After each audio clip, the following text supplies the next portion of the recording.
की सरकार इस देश को, देश के भविष्य को बर्बाद करना चाहती है, कंगाल बनाना चाहती है। इसीलिए आपको शिक्षा, स्वास्थ्य, सुरक्षा सबसे वंचित कर अपने निजी चहते उद्योगपतियों के हवाले एक करती जा रही है।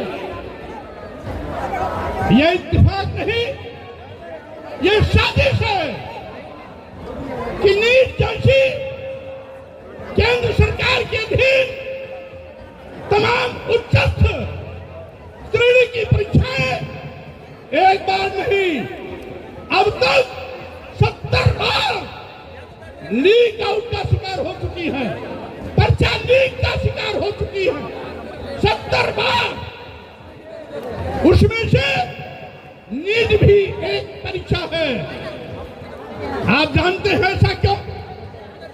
बार बार इन परीक्षाओं को पर्चा लीक के बहाने न केवल परीक्षा को टालने की कोशिश है, बल्कि देश के तभी प्रतिभाशाली छात्र एवं छात्राओं की प्रतिभा को कुंठित करने का दूषित प्रयास भी है। ये नहीं चाहते कि हमारे देश का नौजवान doctor, engineer, professor, advocate, IAS, IPS वैज्ञानिक बनकर के सिर उठा के जी सके। ये गुलाम बनाना चाहते हैं। जिस तरीके से देश के सैकड़ों लोगों को 5 किलो 10 किलो चावल पर ला करके बदहाल जिंदगी जीने के मजबूर कर दिया, उसी प्रकार से देश के करोड़ों करोड़ों नौनिहाल नौजवानों, छात्रों छात्राओं को शिक्षा से वंचित करके उच्च पदों पर जाने से रोकने की सरकार की साजिश है। ये दुर्भाग्य है। 34 दिन बीत गए, अब तक नीट परीक्षाओं से 20 छात्र छात्राएं आत्महत्या के शिकार भी हो गए। पिछले 34 दिन से आपका आंदोलन लगातार चल रहा है। देश के महान वैज्ञानिक सोनम वांगचुक भी यहाँ पर लगभग 26 दिन तक आमरण पर बैठे रहे, लेकिन कुंभकर्ण नींद से भाजपा की आज तक नींद नहीं टूटी। आज मोदी जी ने कहा है हम नौजवानों की प्रतिभा को कुंठित नहीं होने देंगे। अरे मोदी जी, अब सफाई देने क्या पर एक बार नहीं 70 बार आपने परीक्षाएं लीक कराई है, बार बार लीक कराई है। पर्चा लीक के माध्यम से देश के नौजवानों के साथ धोखा किया है। इसलिए मैं कहना चाहता हूं, अगर आपके अंदर थोड़ी भी नैतिकता है तो केंद्रीय शिक्षा मंत्री का इस्तीफा लेकर के देश के नौजवानों के मांग को मानने का काम करिए, स्वीकार करने का काम करिए।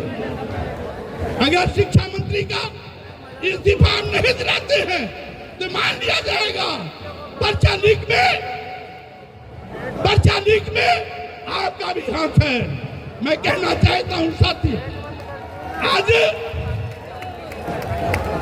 लगता है मोदी जी अब केवल शिक्षा मंत्री धर्मेंद्र प्रधान की इस्तीफे से काम नहीं चलेगा। अब तो देश के नौजवानों को माननीय प्रधानमंत्री इस्तीफा दो की मांग करनी पड़ेगी।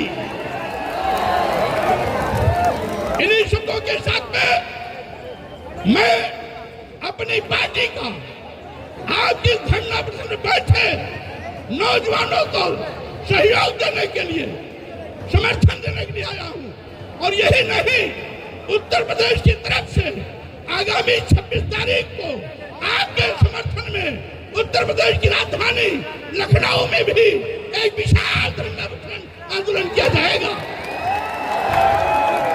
इन्हीं शब्दों के साथ में मैं आप सबको बहुत बहुत धन्यवाद देता हूँ। पूरा जब सिस्टम तंत्र ही भ्रष्ट हो जाए तो इस सरकार को हटाना जरूरी है, हटाना जरूरी है।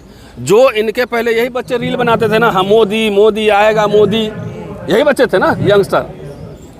अब पता लगा कि मोदी संघ परिवार क्या चीज है। कितने बच्चे सुसाइड किए नीट में? सोनम जी कह रहे हैं हम सरकार बदलने नहीं आए हैं, वो अपने नहीं ठीक कर ले हैं। नहीं, गवर्नमेंट क्या है? सरकार, ये पूरी सिस्टम ही करप्ट है ना। यहाँ आप नीट की बात कर रहे हैं, वहाँ राम मंदिर में चोरी हो रहा है, वहाँ भी लीक हो रहा है। नहीं तो जनता, चुनाव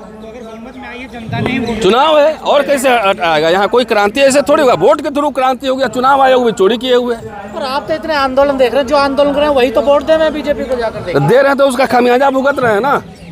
कौन भुगत रहा है? पाकिस्तान के बच्चे भुगत रहे हैं। ये पाकिस्तान के बच्चे हैं। नहीं, बच्चे कहाँ मान्य? सरकार दहशतगर्दों की बी टीम बता रही है इनको। अरे इनका 10-12 में क्या कर रहा था अन्ना हजारे के साथ? अब बाबा वो आंख मारने वाला बाबा, क्या नाम है? बाबा रामदेव सलवार पहनने का कहे भागा था? वहाँ कौन लोग था? यहाँ गैस का सिलेंडर लेके यही जंतर मंतर पे आते थे स्मृति ईरानी, राजनाथ सिंह, तो वो क्या था? ये सरकार बेसिकली, इसको डेमोक्रेसी में भरोसा नहीं है, इसको इंडियन कॉन्स्टिट्यूशन में भरोसा नहीं है। और मैं तो कह रहा हूँ, हिंदू राष्ट्र बनाने के लिए सबसे ज़्यादा उतावले कौन थे? इस देश का जो इंटेलेक्चुअल क्लास है, ब्राह्मण समुदाय है ना। मैं बार बार ये बात कह रहा हूँ कि नेहरू ने कलम और सरस्वती दिया, इन्होंने उनको फरसा पकड़ा दिया है, अब परशुराम दिया, दंगाई बना रहा है आपके बच्चों को। देख लो ना सोशल मीडिया उठा के कितने कितने ग्रुप्स बने हुए हैं। जिन बच्चों को पढ़ना लिखना चाहिए था, यूनिवर्सिटी जाना चाहिए था, सस्ती शिक्षा हो, इसमें बहस होना चाहिए था, हॉस्टल बने, इसमें बहस होना चाहिए। वो देखो क्या कर रहा है सोशल मीडिया में। मुझे चिंता है, मुझे आने वाले जो भविष्य के जो नौजवान हैं उसकी चिंता है।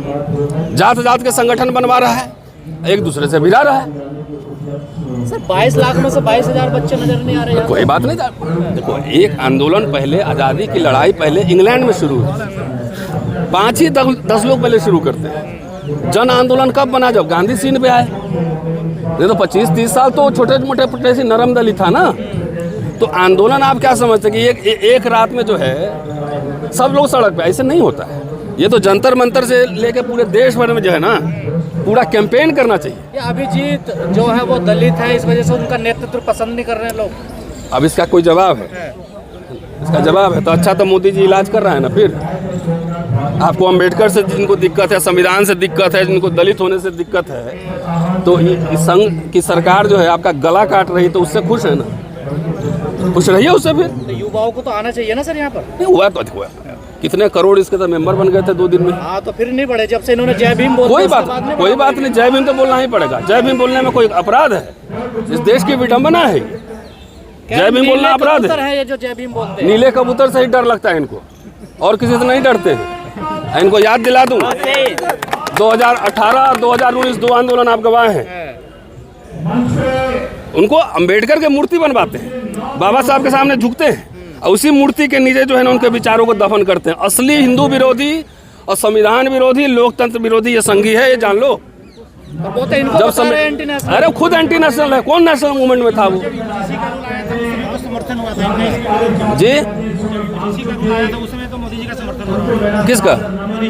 हमने नहीं किया था भाई, खुद लाए और खुद उसका विरोध करवा के स्टे करवा दिया। ये सब खेल नहीं समझते हैं। मैंने तो नहीं, कि मुझे पता है कि इनकी लीला चलती है। आरएसएस के 100 मुंह हैं, कोई कुछ बोलेगा, कोई उसको उल्टा बोलेगा, कहीं कोई फंस जाएगा तो बोले हमारा मेंबर नहीं है। मेंबरशिप दिखाओ ना, हिम्मत है तो। 3 टर्म से सरकार चला रहे हो, अब क्यों डर रहे हो? रजिस्ट्रेशन ही नहीं है उसका। फिर